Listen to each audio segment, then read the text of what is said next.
Hi guys, I will see you all the maze with this flip to flip. Dito babalik din naman kami bukas ng hapon eh. Kasama ko lang si Ron. Hindi, okay lang naman kung... Hindi, okay lang. Mas maigi nga may makakasama si Sandy. Okay lang pala sa lola mo. Ayun si Pablo. Mabubukas.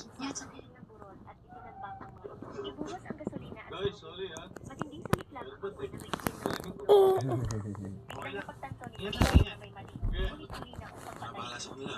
Nakita ng mga nilong sa paligid. Ang siyama ng tribong Shooks ay hindi lamang natagpuan ang poste. Nagmamadaling lumabas ng bar. Napaatas ang mga Indian sa takot at nagsitakas. Sige, bye. Ngunit inihayag din ng bar ang desisyon. Ang siyama ng tribong Shooks ay bumalik sa tribo at agad na inulat ang sitwasyon sa tribo. Dahil ang mga Shooks noong panahong iyon ay napakakaunting alam tungkol sa mga tao. Ang hitsura ni Dunbar ay nagpapagabag sa kanila. Ang patriarch ay agad na nagpatawag ng isang pulong